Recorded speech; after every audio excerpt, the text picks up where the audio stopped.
क्या आप भी पिछले कुछ महीनों से घर खरीदने की सोच रहे हैं, लेकिन जैसे ही आप टीवी खोलते हैं मिडिल ईस्ट में धमाके, इसराइल ईरान का युद्ध और वर्ल्ड वॉर 3 की चर्चाएं हो रही हैं।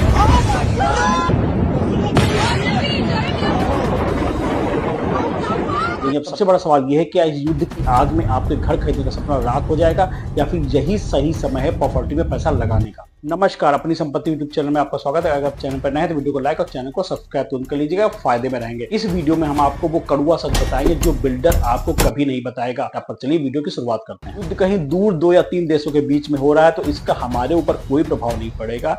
गैस की समस्या को देखते हुए अब तक आपकी ये गलतफहमी तो दूर हो चुकी होगी। सबसे बड़ी समस्या यह है कि भारत अपनी जरूरत का 85% तेल बाहर से मंगाता है और अगर युद्ध लंबा चला तो पेट्रोल और डीजल सभी के दाम बढ़ जाएंगे और अगर ट्रांसपोर्टेशन महंगा हुआ तो हमारी जरूरत के सारे सामान के साथ साथ ईंट, सरिया, सीमेंट, मोरग, इन सब के दाम भी आसमान छुएंगे। मतलब साफ है कि आपके घर बनाने की कीमत में 15 से 20% तक बढ़ोतरी हो जाएगी, यानी आपका घर अब महंगा हो जाएगा। हाल ही में एक सब्सक्राइबर ने कमेंट किया कि भार्गव जी, मार्केट में तो मंदी की बातें चल रही हैं, तो क्या मुझे इंतजार करना चाहिए? तो ये शंका केवल एक लोगों के मन में नहीं बल्कि लाखों लोगों के मन में 2020 से है, जब वो सोच रहे थे कि रियल एस्टेट के दाम नीचे गिरेंगे, लेकिन इन्वेंट्री बढ़ती रही और दाम नीचे नहीं गिरे। आज भी हमारे भारत के टॉप शहरों में 5.5 लाख से ज्यादा फ्लैट खाली पड़े हैं, लेकिन बिल्डर दाम नीचे करने को तैयार नहीं है।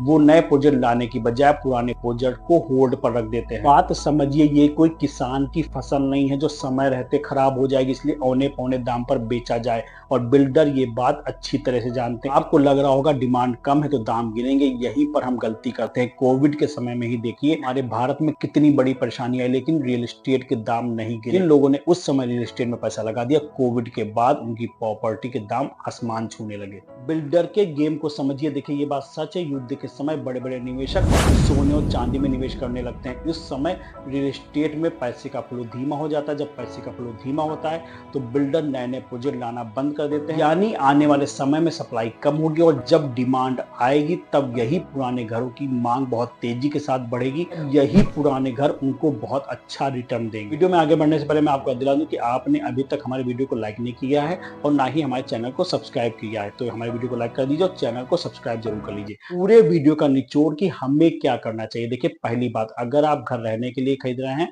तो सही समय का इंतजार करना बंद कर दें, क्योंकि अगर ट्रांसपोर्टेशन चार्ज बढ़ा तो आपके घर की कीमत बढ़नी ही है। दूसरी बात, अगर युद्ध लंबा चला तो हमारे देश में महंगाई बढ़ेगी तो बैंकों की ब्याज दरें भी बढ़ेंगी, जो कि आपके जेब पर भारी पड़ेंगी। तीसरी बात, हाइप पर ना जाए। हमारे भारत का रियल एस्टेट क्रैश नहीं होगा, 19-20 का अंतर आ सकता है, क्योंकि युद्ध चाहे जहां हो रहा हो हमारे देश की आबादी तो लगातार बढ़ ही रही है। देखिए युद्ध चाहे दुनिया में कहीं पर भी हो रहा हो, लेकिन उसका असर हमारी जेब पर पड़ना तय है। इतनी बात तो आप अब तक समझ ही चुके होंगे। अगर आप घर खरीदने की सोच रहे हैं तो यही सही समय है, क्योंकि आने वाले समय में हो सकता है यही घर आपको 15 से 20% तक महंगा पड़ जाए। मेरी तो यही राय है, आप क्या सोचते हैं कमेंट बॉक्स में जरूर बताइएगा। रियल एस्टेट संबंधी ऐसी जानकारी वीडियो को लाइक और चैनल को सब्सक्राइब जरूर कर लीजिएगा।